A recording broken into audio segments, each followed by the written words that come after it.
I'm Goose. I am Logan. And we are at the Bakersfield Museum of Art.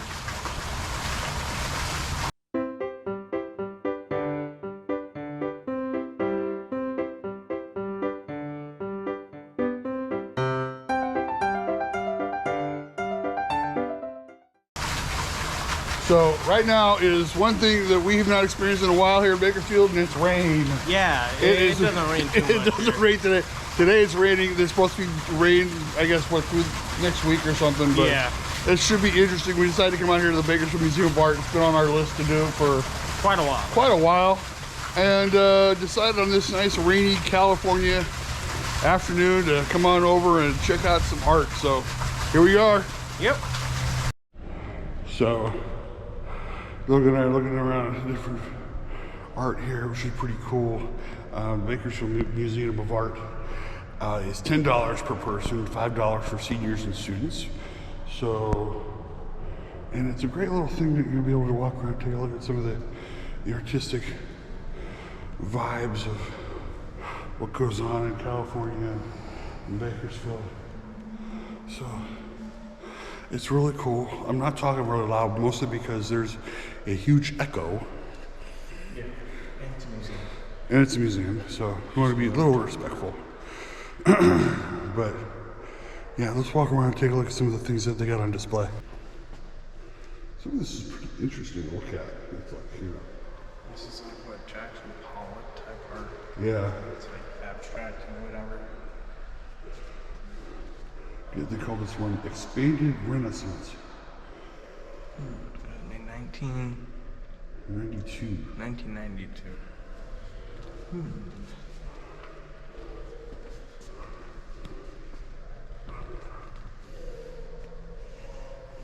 lot of these don't have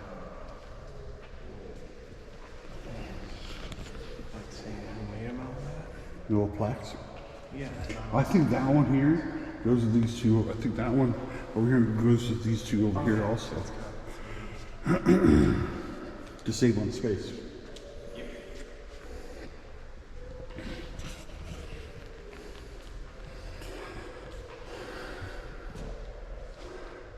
I have no idea what they're going for here. Joan's hands, that's what it's called. But there's a lot of space that they didn't cover. Maybe that's just me. It's Dora de Larios. It's killer. Say it right, Goose. King and Queen. Yeah. It looks like something of like, I want to say, Hispanic art. Leaning toward maybe the Aztecs. With an awareness of native and Mexican mythologies. Yeah, I think you're right.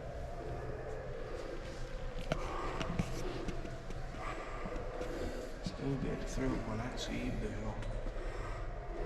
Sounds like a song. Wait, say that again? So I still get a throw when I see Bill. Because I'm just a Bill. I'm only a Bill. I hope I'm free. I'll be alive. I almost thought this was something like out of like Lady Godiva. You know how she walked around, you know, she rode through the town. Yeah.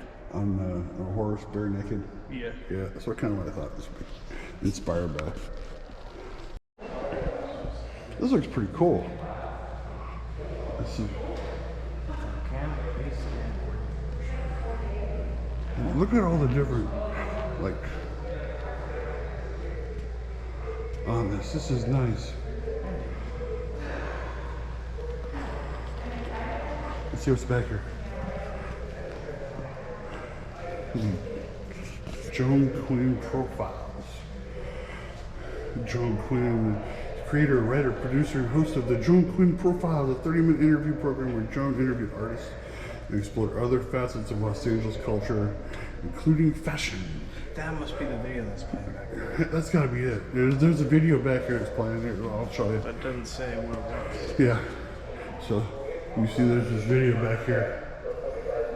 It's pretty interesting. This must be her, like her show that they're showing.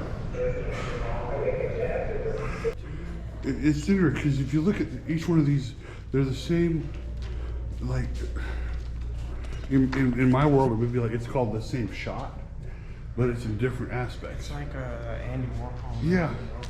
It's like the same picture. But The just same color picture, but tone, it's you know? different color. Yeah, different color palettes. So, I mean, this one here looks almost like it's an X-ray, which is interesting. Oh, I think the title is all different, I guess, the colors or whatever. Yeah. Cheese mold standard with olive and mocha standard. I'm not sure if that's Cheese mold. I don't know if that's really what we wanted to when we go for it here.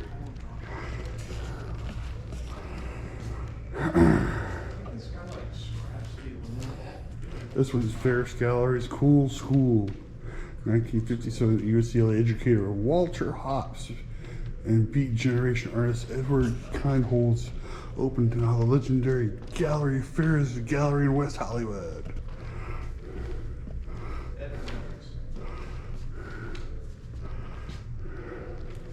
One of the things they say about art is subjective. It's basically what the observer sees in the art, which sometimes can be totally different than what the artist was going for. Yeah, I guess with like movies, Yeah. a lot of people don't see, I guess, the artistic integrity or Yeah. has a purpose. It's like someone could sit here and look at this and say, "Oh, look, a doghouse inside a doghouse," but it could have like a meaning to the artist. It's totally different than what they're going for. And sometimes, I mean, that's the cool thing about, you know, looking at art. It's like you see things sometimes even the artist maybe wasn't even looking for, but you're like, "Oh yeah, I can understand that."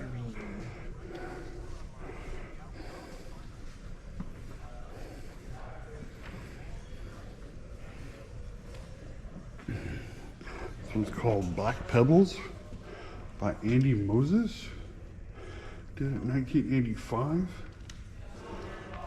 He did it while he was at Cal Arts, according to the. Oh, he was a student at Cal Arts.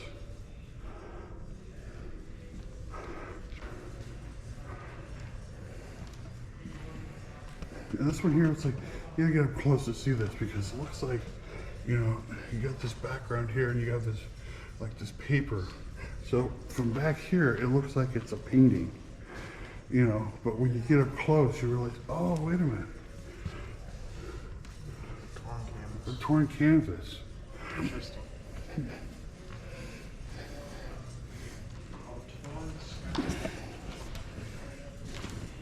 This is, I have no idea what they're going for here. It almost looks like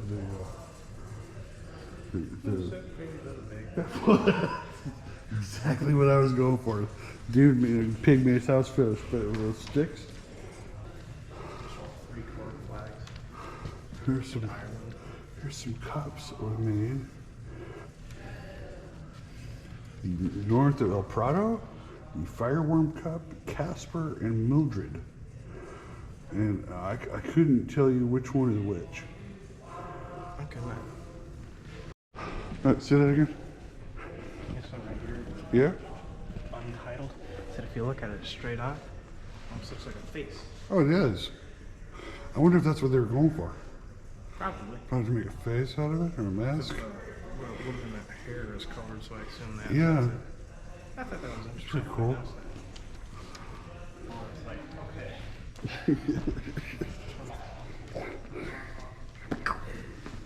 Yep, looks like someone just threw paint on it. I mean, hey, you know, Jackson Pollock did the same thing. He's one of the most famous walkers.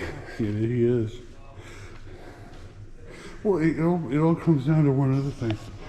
As I look over here, this is really cool. Because this looks like the sky over water. Like this one here is at night. This one's here is like the sun coming up. This one's the sun going down. But even your point where you were saying about Jackson Pollock just throwing paint on a canvas like this one over here. I mean, sometimes that's the happy accident of what you're trying to accomplish.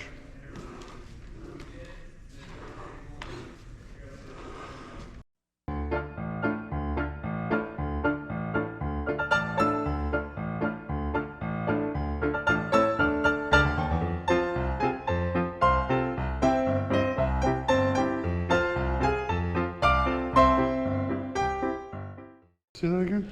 Oh, earlier I said something about artistic integrity in regards to like that house thing over there and movies and all that. I guess it might have been purpose or artistic worth, I guess, you know.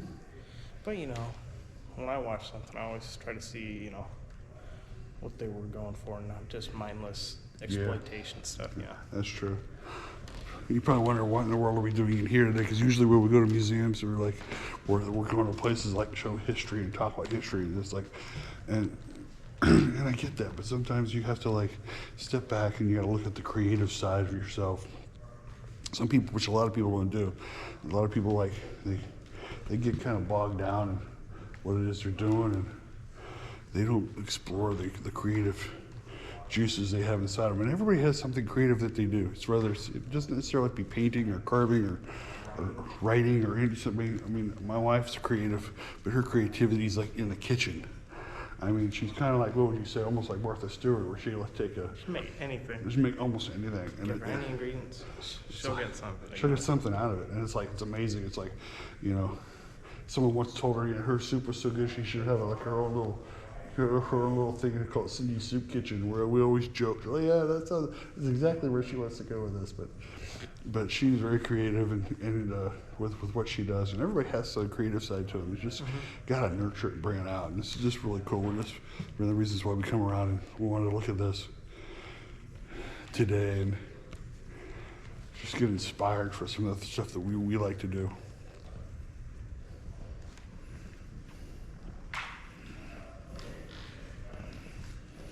Is that chair made out of cardboard, like packaging cardboard? I think so. I wouldn't sit in it.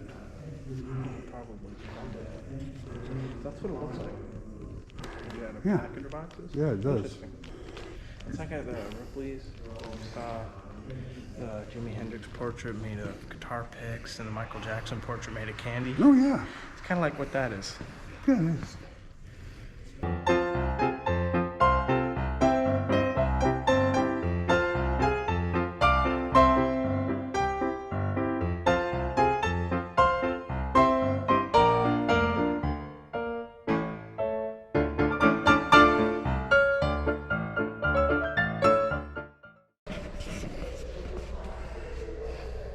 So look at this. Look at this one over here. So if you look at this, this is like 4 pictures. Like boom, boom, boom, boom, all the way up. It's a lot different than, you know, and they line it up with, you know, her dress and how everything's like lined up perfectly.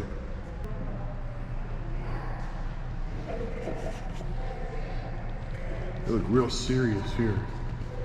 Both of these look really serious here. Which begs the question, I mean, you look at you don't know if they're serious or if there's something else going on in those expressions of theirs. And here they are, Jack and Joan Quinn. I've never heard of these Jack and Joan Quinn before. No. But their art is very, very unique. You know what that reminds me of? The multi-plane, you know? Yeah. When we have it set all like that, back to back to give depth. Yeah. It's the way it's set up, that's reminding me of. Hold on, say that again? These paintings? These over here? Yeah, I was talking about one of like the weird brush strokes and the colors and everything were. It's like a mosaic, yeah. You were saying it's for a small museum. It's got a lot of cool stuff. Oh yeah. Yeah. It's a lot. Quality over quantity. That's a good point. Quality over quantity. Well, this was an unexpected treat. Oh yeah. This was really cool. I mean, we've been meaning to come out here for quite a while. We haven't been out, at least I haven't been out here in quite a while. For a few years. This is the first time I've ever been here, at least I can remember. Yeah, and like I said, we came out here because, you know, being artistic people, we kind of like to be able to look and admire other people's art. And and be able to get ourselves inspired by what it is that they do. And didn't know anything about Joan Quinn, Jack Quinn, and you know how inspirational they were for the LA art scene back in the 60s and 70s, and it was really cool. It was really cool. What we didn't anticipate was the Rotary Club being here. Yeah, but I don't know what the Rotary Club is, but we were walking through the museum and we heard something in the background. I don't know. I was thinking it was like what, an art class or something like that. They're all clapping. I thought meeting. They're all clapping. I thought maybe there was an award show going on back there, but it was pretty cool. Yeah, we had a good time. It's not a very big museum. No, but what they do have in there, it's super cool. It's really nice, and they change out exhibits every few months. I know they had a Marvel exhibit here a few years ago. Really? Yeah, but it was a long time ago. I think it's when you were like back in, what would say, junior high school, elementary school. I think I might know what you're talking about. Yeah. But anyway, in regards to exhibits, I don't know how often they do it, but I think there's an exhibit or program they do where all the different high schools and art students can showcase their artwork in there. Oh yeah, I think they do that. At least I know North High did it. So if you have an art museum near you, I really highly suggest you go to it. Just check it out. Some of you may all so boring, but you know what? You can really, if you really step back and just and observe everything, I think you'll understand why we really liked coming here today. It was just really a lot of fun, especially on a nice, cold, wet day. Yeah. So as I like to say, Logan, if they want to check anything else from us, where would they go? You can find us on SoundCloud, Spotify, and iHeartRadio at Robert Goose Scott, where you can find our 2 podcasts, Wrestling Boys and On With The Show, about pro wrestling and entertainment, respectively. And if you want to contact us for those, you can find us on Twitter at Wrestling Boys 2 and On With The Show 3, where you can tell us what you think about the show, what you want us to talk about, what you want us to watch, all that sort of stuff. And soon we will be setting up a Travel by Nature Twitter where you can contact us for all the same reasons. And we also recently started an Instagram page, Travel by Nature, just how it's spelled here on YouTube, no caps, _IG. Yeah, we're having a lot of fun with that. We'll be sending you out some great posts later on this month. And if they want to know anything more about Travel by Nature, what would they do? You can hit the like button, subscribe, and share to your friends. Yeah, subscribe, share it out, hit the bell for notifications. We're putting out new material all the time, and we got some stuff coming up that I think we're really going to enjoy. But with that being said, I am Goose. I am Logan. This is Travel by Nature. Thank you for watching.